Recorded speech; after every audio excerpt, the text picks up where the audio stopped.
Hello, my friends. Welcome back to the Healthy Eating for Busy Women podcast. If you are new here, my name is Kat Rentas, and I'm a life and a health coach who has spent the last almost 10 years, which is crazy, helping very type A, professional, busy women eat healthy naturally and lose weight for the last time. And I am here to help you not dabble in solving for your eating habits, but I'm here to really make sure that y'all are healing at that root level where we're leaving no stone left unturned. So I am very straightforward. I am no frills in my approach, but I also deeply understand where you are coming from because I also wasted many years struggling with my health and with my eating habits. So you are in good hands. And if you are someone who has loved the podcast for some time, or you listen to an episode that has really helped you, if you could do me a ginormous quick favor and scroll down and give this podcast a 5-star review with a little note of something you like about it.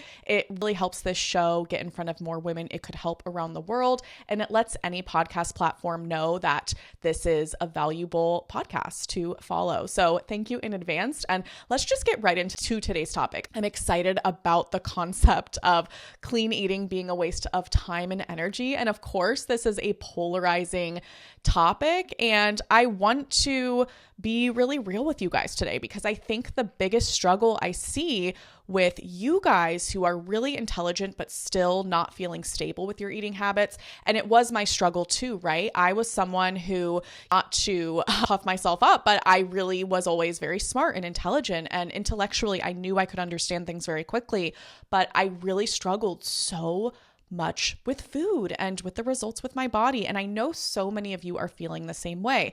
And sometimes the things we are drawn to and the things we are really good at as type A, really logical women may not be what's needed to solve this problem for the last time. And I think what's happened is we live in a society where intellectualism and being very organized and using that part of our brain gets us very far, but we've totally lost touch as a society with how to match that part of us with healing our body.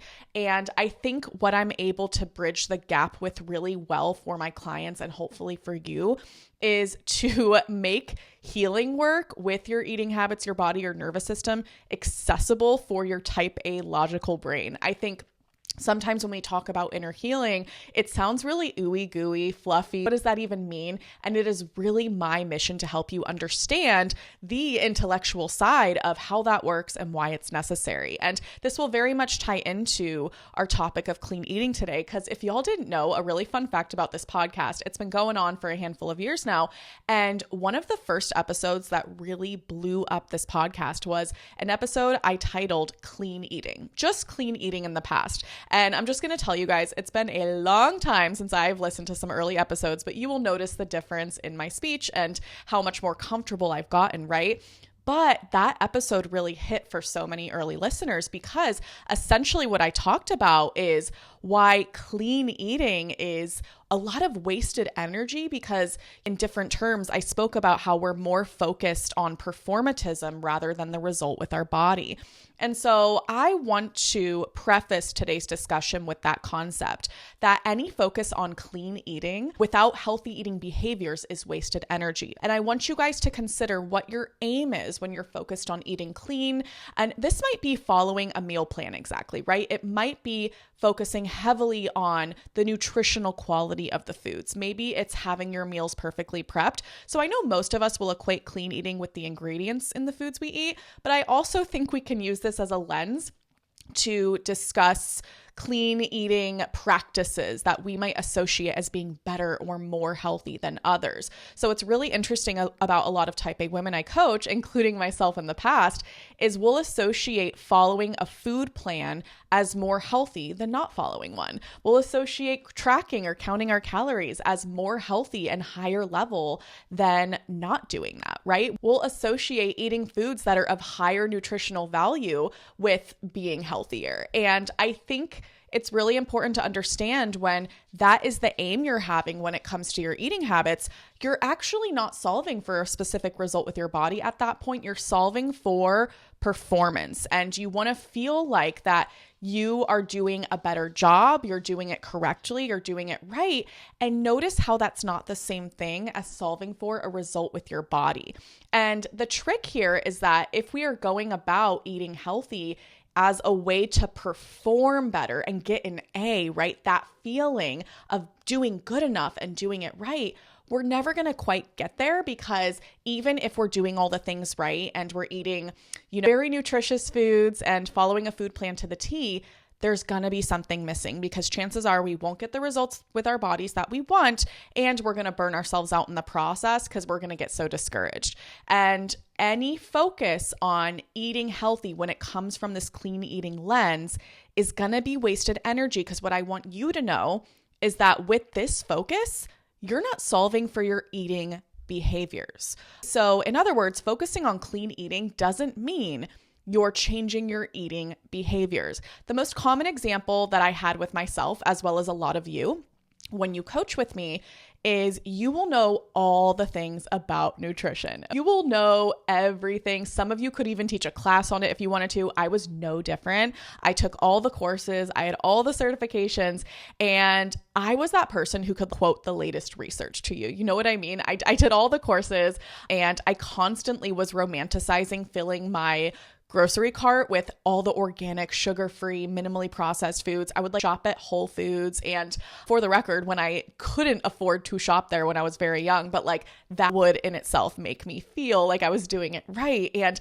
I would really put on a pedestal this concept of clean eating. And I did that intellectually too, because I had all of this knowledge and this research that I could share. And what was so interesting, right, you guys, is none of it mattered.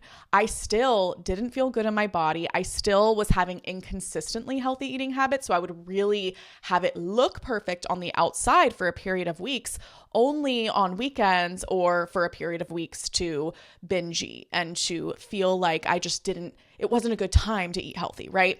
And it was this very all or nothing where it either looked pretty and perfect or it didn't look like I was putting in any effort at all. And none of that performance and clean eating mattered for me or for y'all who I coached until you learn how to eat. Okay. And I want to say that very clearly. It wasn't what I was eating that was the big problem. And it's not the problem for so many of you. It's how you're eating. It's how you're treating the food. It's what you do when you get in front of a plate of food and stop that meal. How are you when you're experiencing that meal? And this is something that not enough of us are taught. I know that when I watched my mother and friends, and when I watched myself really struggle to eat healthy and have results with my body, we weren't focusing on our eating behaviors. We were focusing on a food plan or the diet or the nutrition. That was our focus, right? So what we did is we just filled our informational vault with more and more facts and research about what we're eating. Versus, what if that was never the problem, y'all? What if it really is just how you're engaging with the food? So here's what it looks like when you trade up, focusing on what you're eating for how you're eating. These are very just common examples. So instead of stress eating after work, let's say, when you change how you eat, you instead learn to regulate stress so cravings barely exist anymore. All right, this is a real thing. This is one of the main things I teach my clients. When you solve for stress regulation, your cravings naturally go down. You don't feel urgency with food anymore. So that will solve for stress eating after work. But what do we do instead? We create a food plan to follow when we get home from work. We meal prep so we have dinner in front of us when we get home from work so we don't stress eat.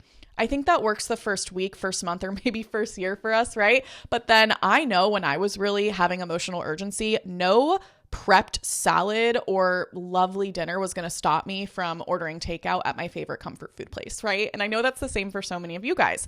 So this is trading up the what for the how. You can have the cleanest meal ready for you at home, the cleanest meal plan, all the nutritional knowledge you can ever have. That's not what's going to stop you stress eating after work. What's going to stop you stress eating after work is to regulate stress master that skill, and then your cravings will barely exist, which for those of you who have never done this might sound like a fantasy. I would not have believed myself 10 years ago, but this is something that, my clients quite quickly. I have a client right now who she's doing so awesome, and a lot of our clients are doing really amazing, but she's lost, I think, almost 7 pounds in the past couple of weeks, and she's not doing any dieting. She's just really focusing on the emotional work, and her body is releasing weight, and she's not having this urgency to eat. 2 weeks, you guys.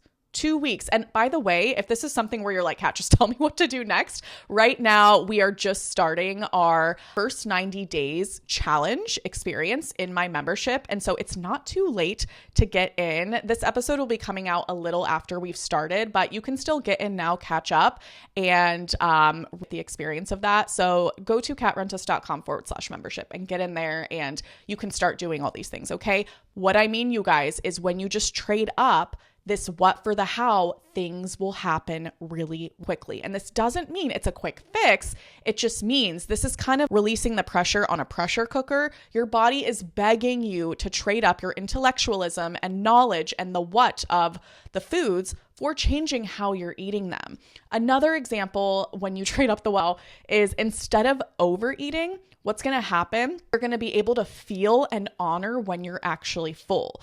And the reason why this will happen is actually an extension of the first part I just told you, because a lot of you are trying to intuitively eat and notice when you're hungry and full, when your stress is really high, which is not going to work, because when your stress is high, that urgency to comfort eat from the brain, right, is going to completely take precedent over any body cues you're having, because those are a lot softer. So you will not be able to intuitively eat without the skill of stress regulation. So once that's happening, then naturally you're not going to overeat a lot anymore, because your fullness is going to be very, very obvious to you.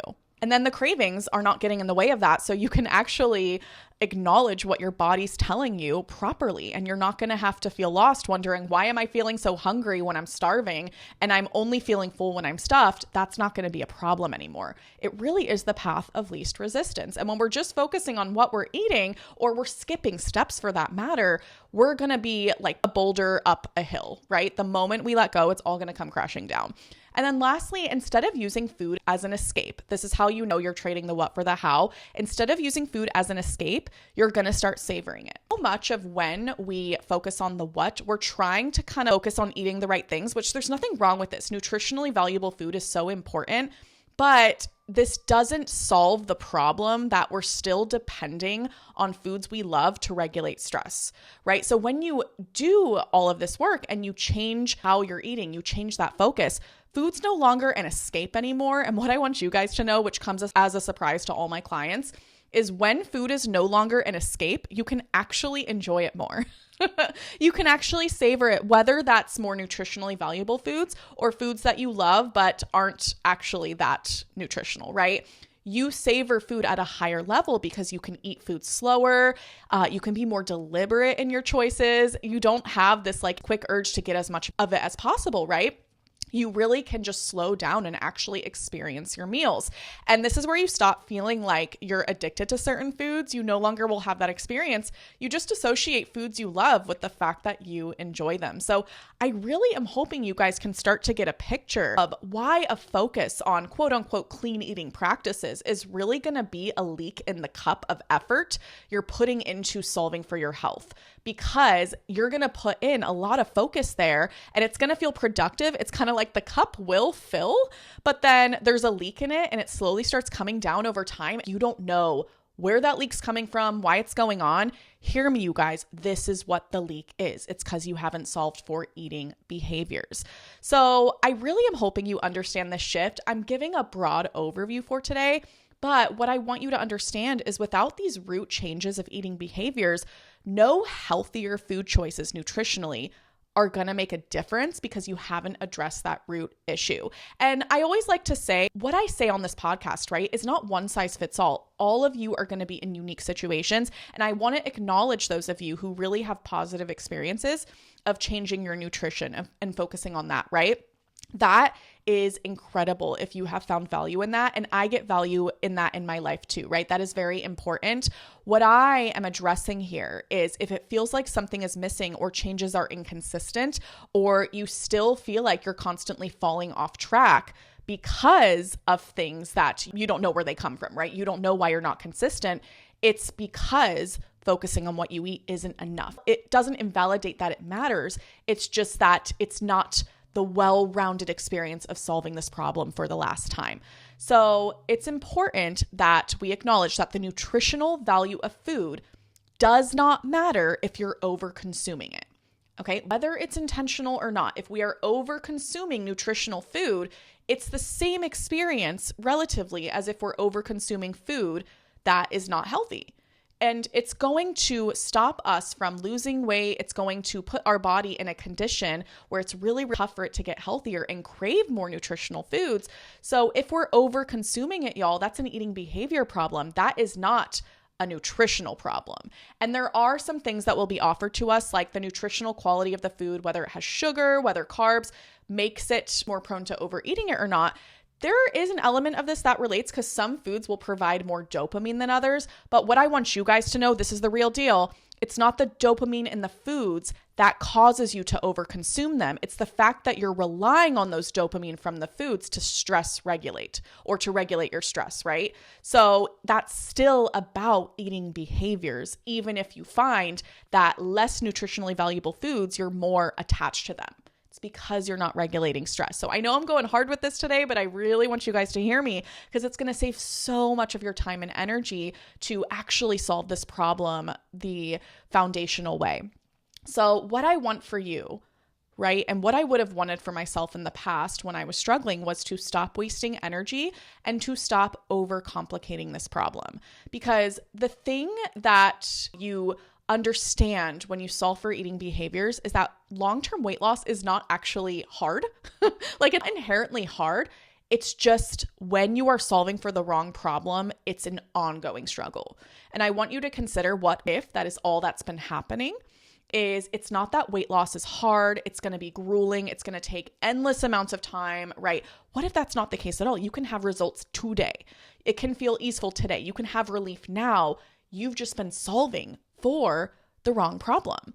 And like I said, it's like pushing a boulder up a hill instead of finding the path of least resistance. So when you solve for how you eat, changing what you eat will become infinitely easier. And this is why, for those of you who don't know my work, when you work with me and join my membership, one of the first things you're going to learn is the pyramid of priorities. And this talks about exactly what takes priority in solving this problem. And the very foundation of that is stress regulation, getting our cravings down, removing urgency from food. Then we go into the body cue work and healing signals from the body. And at the tip of that pyramid, you guys, is what we eat.